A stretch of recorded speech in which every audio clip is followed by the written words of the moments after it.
Just got this in the mail today. This was a Collectors Club exclusive, which when this came out, I think it says here, I think somewhere on here it said 2015. I wasn't really even aware that the Collectors Club was a thing because I wasn't collecting Transformers, G.I. Joe at the time. I packaged it very nice, which is above and beyond what's needed because I'm going to open it. I'm opening it. Now, in my mind, when it comes to exclusives, this is the kind of deep cut stuff they should do. If you didn't know, in the later seasons of Transformers, the third season, they introduce this character, Marissa Fairborn. Takes place in the future a little bit. The movie takes place in 2005. What we thought 2005 would be like. And this character is the daughter of two prominent G.I. Joe characters, and she comes with an Autobot Afterburner. He doesn't transform, and I could have sworn this was supposed to be no, it says Afterbreaker, and that's the problem. I kept thinking it was Afterburner, who was a Transformer Technobot. And now the toy transformed would have been no taller than her. So I'm not sure if this is supposed to be a different character, because I've never heard of Afterbreaker. And in the cartoon, I don't know if she ever rides a motorcycle like this. But a little 2-pack crossover like this is pretty cool. So I'm gonna open it up. All right, there's the packaging. I tend to keep packaging as much as I can, because even though it still decreases the value, someday we're all gonna be old and in adult diapers and are gonna need the money for survival versus toys. So here is Afterburner. Just really a piece of plastic. This seems like it. No, it's just how it's put together. And then I'm not exactly sure what the additional tire is for. I'm guessing to swap out the back to add more color, but then why wouldn't they just do that to begin with? So I'm not entirely sure what that's all about. And here is Marissa Fairborn.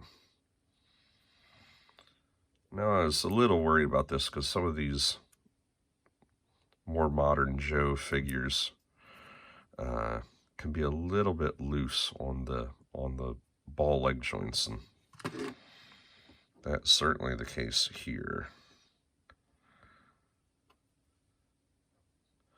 Some poses may require additional support.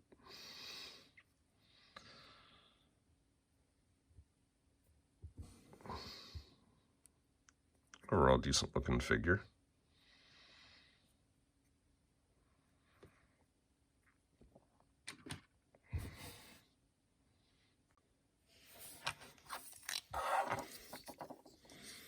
This is a big jetpack. This is bigger than a Mandalorian jetpack.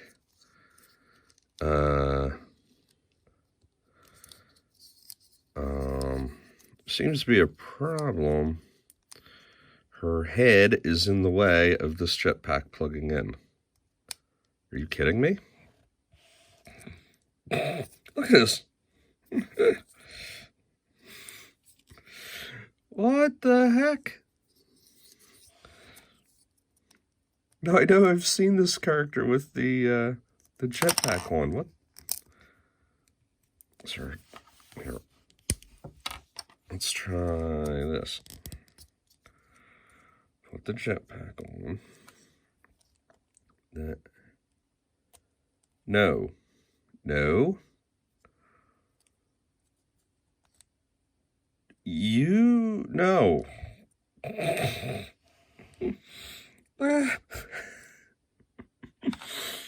Maybe you're supposed to line it up with a hole in her hair?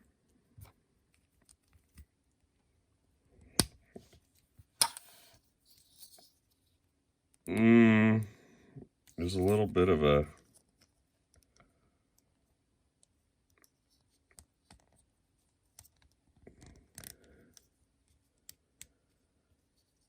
you gotta be kidding me. Hasbro, you are a $1 billion company. Really? You, and her, she's kind of like cocked off to the side, weird. Like right there, she's kind of, I can't seem to get that to pivot for anything. These leg joints are awfully loose. Maybe I can tighten those screws. How the heck does she wear this jetpack? Well, they don't show her wearing it on the back. Back of the box doesn't even show it.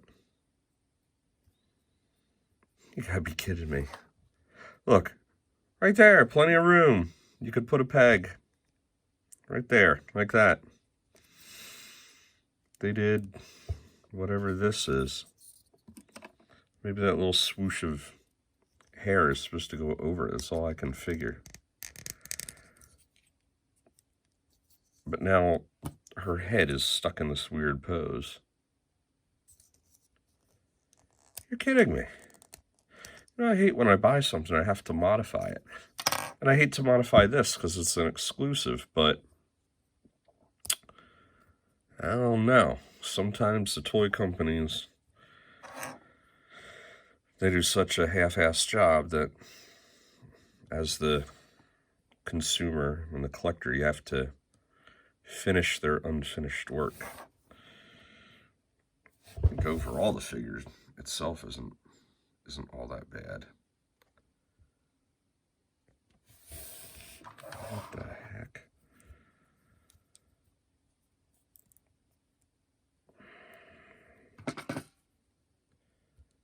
Always get frustrated. You know, as a designer myself, I'm a bit of perfectionist about stuff. Don't want anything going out the door that I wouldn't be happy with. And lately it seems that I get stuff and I'm like, Well, I guess it's good. It's an Autobot and he knows where he's going because she can't look up. She's riding him. Oh my.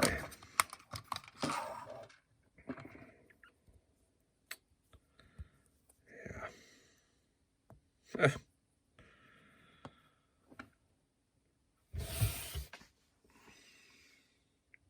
So I looked up some more information on this, and as is typical of Hasbro doing with G.I. Joe and Transformers, pretty much all the parts, including the bike here, are repaints of existing G.I. Joe stuff. And that's one reason I didn't recognize the look of this motorcycle and thought it was made up, because this was apparently in another set where the packaging was even similar. The head and body and everything from Marissa Fairborn are various repainted Joe features, including the backpack and gun and everything, which I was a little bit surprised that even that was repurposed. Not a huge deal. And so the center wheel, this moves back and forth, and when you move that back, you can then clip in that wheel. I was trying to figure out what that was all about, but when I looked it up, apparently there's supposed to be a way you can pull the bike back, and this is spring-loaded and shoots the front wheel off. I don't know. Didn't work. I shoved this back all the way, and it actually snapped in place and wouldn't go anywhere. There doesn't seem to be any mechanism that I can find to make it work. So not sure what that's all about. And I had almost forgot. She comes with a little laser pistol. So, and you do have to just turn her head to the side if you want the jetpack to really work, or have her head canted forward. Very weird, but I don't need her with the jetpack. If they would have just single carded her by herself, I would have picked her up anyway. That's what I really want, the figure. The rest is just bonuses. There you go.